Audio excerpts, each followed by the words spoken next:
En el umbral. Durante 2 días enteros remaron aguas arriba y se metieron en el río rápido, y todos pudieron ver entonces la montaña solitaria, que se alzaba imponente y amenazadora ante ellos. La corriente era turbulenta e iban despacio. Al término del día tercero, unas millas no arriba, se acercaron a la orilla oeste o izquierda y desembarcaron.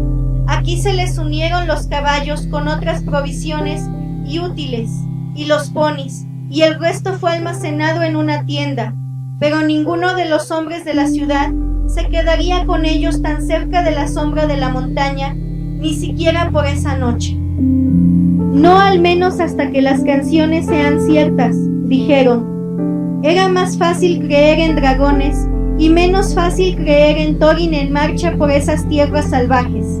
En verdad, los almacenes no necesitaban guardias, pues aquellas tierras eran desoladas y desiertas. Así, aunque ya caída la noche, la escolta los abandonó, escapando rápidamente río abajo y por los caminos de la orilla. Pasaron una noche fría y solitaria y se sintieron desanimados. Al día siguiente, partieron de nuevo. Balin y Bilbo cabalgaban detrás, cada uno llevando un pony con una carga pesada. Los otros iban delante, marchando lentamente, pues no había ninguna senda. Fueron hacia el noroeste, desviándose del río rápido y acercándose más y más a la gran estribación de la montaña que avanzaba sobre ellos desde el sur. Fue una jornada agotadora, silenciosa y furtiva. No hubo risas, ni canciones, ni sonidos de arpa, y el orgullo y las esperanzas que habían revivado los corazones mientras entonaban los viejos cantos junto al lago, murieron pronto en un fatigado abatimiento. Sabían que estaban aproximándose al final del viaje y que podía ser un final muy espantoso. La tierra alrededor era pelada y árida, aunque en otra época, decía Thorin, había sido hermosa y verde. Había poca hierba, y al cabo de un rato desaparecieron los árboles y los arbustos, y de los que habían muerto mucho tiempo atrás, solo quedaban unos troncos retorcidos y ennegrecidos. Habían llegado a la desolación del dragón y a los últimos días del año. A pesar de todo, alcanzaron la falda de la montaña sin tropezar con ningún peligro, ni con otro rastro del dragón que aquel desierto alrededor de la guarida. La montaña se alzaba oscura y silenciosa ante ellos, y siempre más alta. Acamparon por primera vez en el lado oeste de la gran estribación sur, que terminaba en la llamada Colina del Cuervo. La colina había sido un antiguo puesto de observación, pero no se atrevieron a escalarla aún. Estaba demasiado expuesta. Antes de partir hacia las estribaciones del oeste en busca de la puerta oculta, en la que habían puesto todas sus esperanzas, Thorin envió una partida de exploración para reconocer las tierras del sur, donde estaba la puerta principal. Para este propósito, escogió a Balin, Fili y Kili, y con ellos fue Bilbo. Marcharon bajo los riscos grises y silenciosos hacia el pie de la colina del Cuervo. El río, luego de un amplio recodo sobre el valle, se apartaba de la montaña e iba hacia el lago, fluyendo rápida y ruidosamente. Las orillas eran allí desnudas y rocosas, altas y escarpadas sobre la corriente, y mirando con atención por encima del estrecho curso de agua que saltaba espumosa entre peñascos, pudieron ver en el amplio valle, ensombrecidas por los brazos de la montaña, las ruinas grises de casas, torreones y muros antiguos. Ahí yace todo lo que queda de valle, dijo Balin. Las laderas de la montaña estaban verdes de bosques, y los terrenos resguardados eran ricos y agradables, en el tiempo en que las campanas repicaban en la ciudad. Parecía triste y furioso a la vez cuando lo dijo. Él mismo había sido compañero de Thorin el día que llegó el dragón. No se atrevieron a seguir el río mucho más lejos hacia la puerta, pero dejaron atrás el extremo de la estribación sur, y ocultándose detrás de una roca, buscaron y vieron la sombría abertura cavernosa en la pared de un risco elevado, entre los brazos de la montaña. Las aguas del río Rápido se precipitaban fuera, junto con un vapor y un humo negro.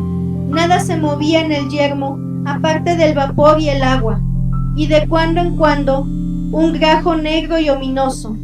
El único sonido era el del agua entre las rocas, y a veces el áspero graznido de un pájaro.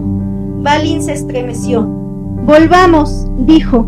«Aquí no hacemos nada bueno, y no me gustan esos pájaros negros. Parecen espías del mal. El dragón vive todavía, y está ahora en los salones bajo la montaña, o eso supongo por el humo», dijo el hobbit.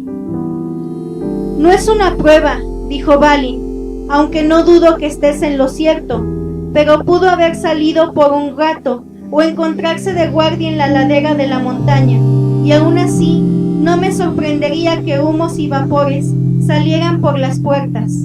Ese vaho fétido llena sin duda todas las salas interiores». Con estos pensamientos tenebrosos, seguidos siempre por grajos que graznaban encima de ellos, volvieron fatigados al campamento. En el mes de junio habían sido huéspedes de la hermosa casa de Elrond, y aunque el otoño ya caminaba hacia el invierno, parecía que habían pasado años desde aquellos días agradables. Estaban solos en el yermo peligroso, sin esperanza de más ayuda. Habían llegado al término del viaje, pero se encontraban más lejos que nunca, o así parecía, del final de la misión. A ninguno de ellos le quedaba mucho ánimo. Quizá os sorprenda, pero el señor Bolsón parecía más animado que los otros. Muy a menudo le pedía a Thorin el mapa y lo miraba con atención, meditando sobre las runas y el mensaje de letras lunares que Elrond había leído. Fue Bilbo quien incitó a los enanos a que buscaran la puerta secreta de la vertiente oeste. Trasladaron entonces el campamento a un valle largo, más estrecho que el valle del sur, donde se levantaban las puertas del río, y protegido por las estribaciones más bajas de la montaña.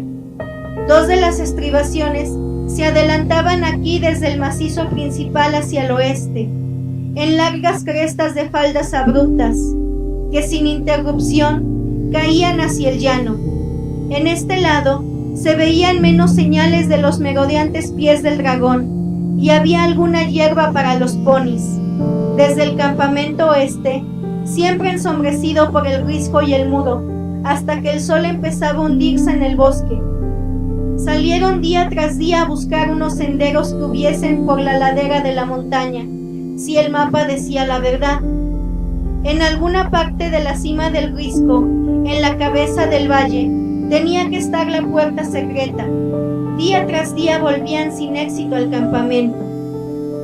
Pero por fin, de modo inesperado, encontraron lo que buscaban. Fili, Kili y el hobbit volvieron un día valle abajo y gatearon entre las rocas caídas del extremo sur. Cerca del mediodía, arrastrándose detrás de una piedra solitaria que se alzaba como un pilar, Bilbo descubrió unos toscos escalones. Él y los enanos treparon excitados y encontraron el rastro de una senda estrecha, a veces oculta, a veces visible, que llevaba a la cresta sur, y luego hasta una saliente todavía más estrecha, que bordeaba hacia el norte la cara de la montaña. Mirando hacia abajo, vieron que estaban en la punta del risco a la entrada del valle, y contemplaron su propio campamento allá abajo. En silencio, pegándose a la pared rocosa de la derecha, fueron en fila por el repecho hasta que la pared se abrió, y entraron entonces en una pequeña nave de paredes abruptas y suelo cubierto de hierbas, tranquila y callada.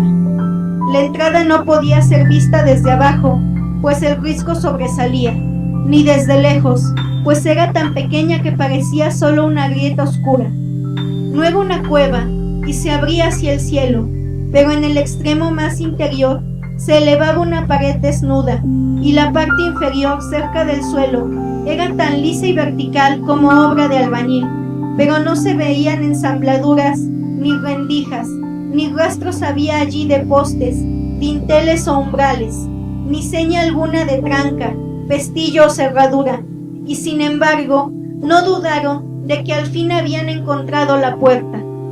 La golpearon, le empujaron de 1000 modos, le imploraron que se moviese, recitaron trozos de encantamientos que abrían entradas secretas, y nada se movió. Por último, se tendieron exhaustos a descansar sobre la hierba, y luego, por la tarde, emprendieron el largo descenso. Esa noche hubo excitación en el campamento del valle. Por la mañana se prepararon a marchar otra vez.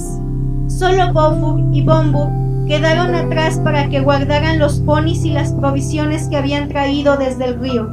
Los otros bajaron al valle y subieron por el sendero descubierto el día anterior, y así hasta el estrecho borde. Allí no llevaron bultos ni paquetes, pues la saliente era angosta y peligrosa, con una caída al lado de 150 pies sobre las rocas afiladas del fondo. Pero todos llevaban un buen collo de cuerda bien atado a la cintura, y así, sin ningún accidente, llegaron a la pequeña nave de hierbas. Allí acamparon por tercera vez, subiendo con las cuerdas lo que necesitaban. Algunos de los enanos más vigorosos, como Kili, descendieron a veces del mismo modo para intercambiar noticias o para relevar a la guardia de abajo, mientras Bofur era izado al campamento. Bombur no subiría ni por la cuerda ni por el sendero.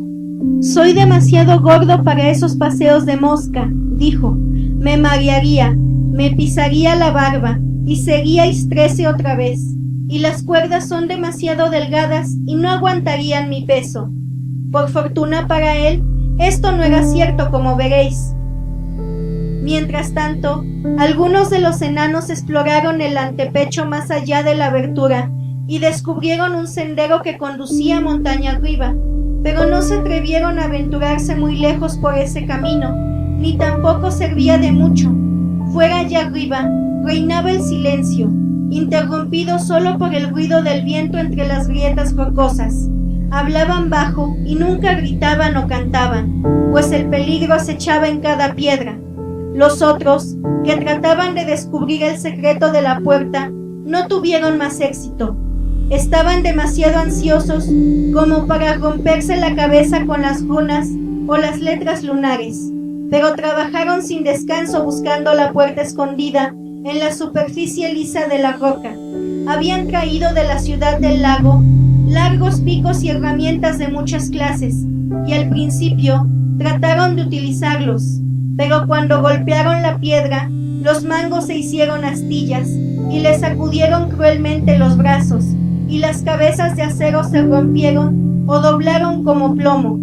La minería, como vieron claramente, no era útil contra el encantamiento que había cerrado la puerta, y el ruido resonante los aterrorizó. Bilbo se encontró sentado en el umbral, solo y aburrido. Por supuesto, en realidad no había umbral, pero llamaban así en broma al espacio con hierba entre el muro y la abertura, recordando las palabras de Bilbo en el agujero hobbit durante la tertulia inesperada, hacía tanto tiempo, cuando dijo que él podría sentarse en el umbral hasta que ellos pensasen algo, y sentarse y pensar fue lo que hicieron, o divagar más y más a la buenaventura y ponerse cada vez más huraños.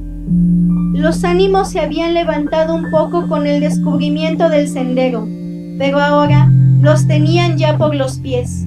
Pero ni aún así iban a rendirse y marcharse. El hobbit no estaba mucho más contento que los enanos. No hacía nada y, sentado de espaldas a la pared de piedra, miraba fijamente por la abertura hacia el poniente, por encima del risco y las amplias llanuras, hacia la pared del bosque negro y las tierras de más allá, en las que a veces creía ver reflejos de las montañas nubladas, lejanas y pequeñas. Si los enanos le preguntaban qué estaba haciendo, contestaba: «Dijisteis que sentarme en el umbral y pensar sería mi trabajo, aparte de entrar. Así que estoy sentado y pensando, pero me temo que no pensaba mucho en su tarea, sino en lo que había más allá de la lejanía azul, la tranquila tierra del poniente y el agujero hobbit bajo la colina». Una piedra gris yacía en medio de la hierba y él observaba melancólico o miraba a los grandes caracoles. Parecía que les gustaba la nave cerrada con muros de piedra fría, y había muchos de gran tamaño que se arrastraban lenta y obstinadamente por los lados.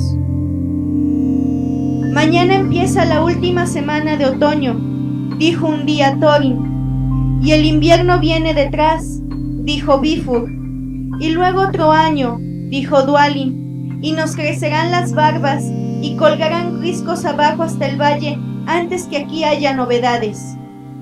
¿Qué hace por nosotros el saqueador? Como tiene el anillo y ya tendría que saber manejarlo muy bien, estoy empezando a pensar que podría cruzar la puerta principal y reconocer un poco el terreno. Bilbo oyó esto. Los enanos estaban en las rocas justo sobre el recinto donde él se sentaba. Y, vaya, se dijo, de modo que eso es lo que están pensando, ¿no? Siempre soy yo el pobrecito que tiene que sacarlos de dificultades, al menos desde que el mago nos dejó. ¿Qué voy a hacer? Podía haber adivinado que algo espantoso me pasaría al final. No creo que soporte ver otra vez el desgraciado país de Valle, y menos esa puerta que echa vapor. Esa noche se sintió muy triste y apenas durmió. Al día siguiente, los enanos se dispersaron en varias direcciones. Algunos estaban entrenando a los ponis allá abajo, otros erraban por la ladera de la montaña. Bilbo pasó todo el día abatido, sentado en la nave de hierba, clavando los ojos en la piedra gris o mirando hacia afuera al oeste, a través de la estrecha abertura. Tenía la rara impresión de que estaba esperando algo. Quizá el mago aparezca hoy de repente, pensaba. Si levantaba la cabeza, alcanzaba a ver el bosque lejano. Cuando el sol se inclinó hacia el oeste, hubo un destello amarillo sobre las copas de los árboles, como si la luz se hubiese enredado en las últimas hojas claras. Pronto, vio el disco anaranjado del sol que bajaba a la altura de sus ojos. Fue hacia la abertura, y allí, sobre el borde de la tierra, había una delgada luna nueva, pálida y tenue. En ese mismo momento, oyó un graznido áspero. Detrás, sobre la piedra gris en la hierba, había un zorzal enorme, negro, casi como el carbón, el pecho amarillo claro, salpicado de manchas oscuras. Crack. Había capturado un caracol y lo golpeaba contra la piedra. Crack, crack. De repente Bilbo entendió. Olvidando todo peligro, se incorporó y llamó a los enanos gritando y moviéndose. Aquellos que estaban más próximos se acercaron tropezando sobre las rocas y tan rápido como podían a lo largo del antepecho, preguntándose qué demonios pasaba. Los otros gritaron que los izaran con las cuerdas, excepto Bombur, que por supuesto estaba dormido. Bilbo se explicó rápidamente. Todos guardaron silencio, el hobbit de pie junto a la piedra gris y los enanos observando impacientes, meneando las barbas. El sol bajó y bajó y las esperanzas menguaron. El sol se hundió en un anillo de nubes enrojecidas y desapareció. Los enanos gruñeron, pero Bilbo siguió allí de pie, casi sin moverse. La pequeña luna estaba tocando el horizonte, llegaba el anochecer. Entonces, de modo inesperado, cuando ya casi no les quedaban esperanzas, un rayo rojo del sol escapó como un dedo por el rasgón de una nube. El destello de luz llegó directamente a la nave, atravesando la abertura y cayó sobre la lisa superficie de roca. El viejo zorzal, que había estado mirando desde lo alto con ojos pequeños y brillantes, inclinando la cabeza, soltó un sonoro gorgojeo. Se oyó un crujido, un trozo de roca se desprendió de la pared y cayó. De repente, apareció un orificio a unos 3 pies del suelo. Enseguida, temiendo que la oportunidad se esfumase, los enanos corrieron hacia la roca y la empujaron en vano. ¡La llave, la llave!, gritó Bilbo entonces. ¿Dónde está Thorin? Thorin se acercó deprisa. ¡La llave!, gritó Bilbo. La llave que estaba con el mapa. Prueba ahora mientras todavía hay tiempo. Entonces Thorin se adelantó. quitó la llave de la cadena que le colgaba del cuello y la metió en el orificio. Entraba y giraba. ¡Zas! El rayo desapareció, el sol se ocultó, la luna se fue y el anochecer se extendió por el cielo. Entonces todos se empujaron a la vez y una parte de la pared rocosa cedió lentamente. Unas grietas largas y rectas aparecieron y se ensancharon. Una puerta de 3 pies de ancho y 5 de alto asomó poco a poco y sin un sonido se movió hacia adentro. Parecía como si la oscuridad fluyese como un vapor del agujero de la montaña, y una densa negrura, en la que nada podía verse, se extendió ante la compañía. Una boca que bostezaba y llevaba adentro y abajo. Durante un largo rato, los enanos permanecieron inmóviles en la oscuridad ante la puerta y discutieron, hasta que al final Thorin habló. Ha llegado el momento de que nuestro estimado señor Bolsón, que ha probado ser un muy buen compañero en nuestro largo camino y un hobbit de coraje y recursos muy superiores a su talla, y si me permite decirlo, con una buena suerte que excede en mucho la ración común, ha llegado el momento, digo, de que lleve a cabo el servicio para el que fue incluido en la compañía. Ha llegado el momento de que el señor Bolsón gane su recompensa. Estáis familiarizados con el estilo de Thorin en las ocasiones importantes, de modo que no os daré otras muestras, aunque continuó así durante un tiempo. Por cierto, la ocasión era importante, pero Bilbo se impacientó. Por entonces ya conocía bastante bien a Thorin y sabía a dónde iba a parar. Si quieres decir que mi trabajo es introducirme primero en el pasadizo secreto, oh Thorin, escudo de roble, hijo de Thrain, que tu barba sea todavía más larga, dijo malhumorado, dilo así de una vez y se acabó. Podrías rehusarme. Ya os he sacado de 2 aprietos que no creo que estuviesen en el convenio original, y me parece que ya he ganado alguna recompensa. Pero a la tercera va la vencida, como mi padre solía decir, y en cierto modo no pienso rehusarme. Tal vez esté aprendiendo a confiar en mi buena suerte, más que en los viejos tiempos. Quería decir, en la última primavera, antes de dejar la casa de la colina, pero parecía que hubiesen pasado siglos.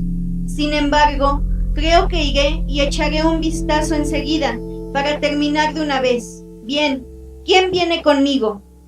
No esperaba un coro de voluntarios, de modo que no se decepcionó.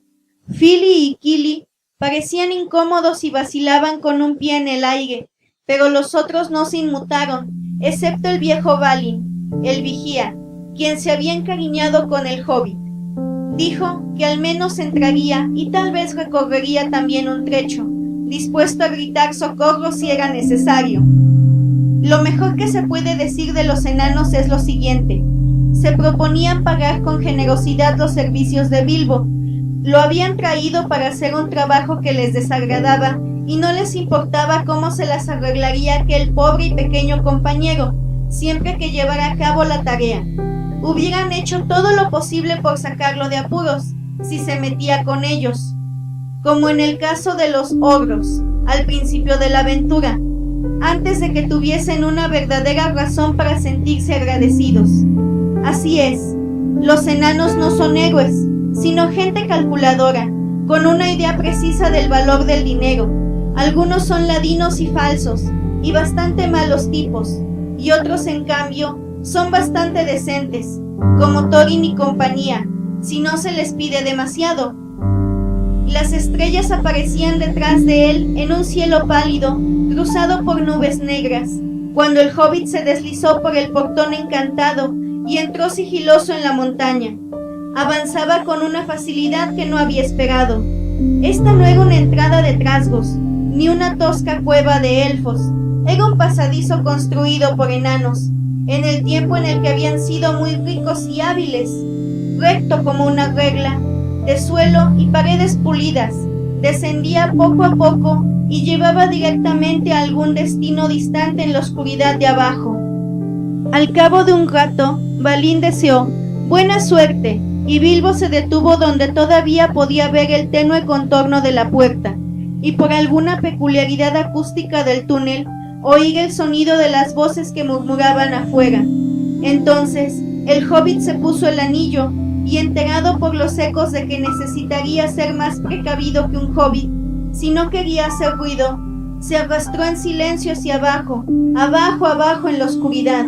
Iba temblando de miedo, pero con una expresión firme y ceñuda en la cara menuda.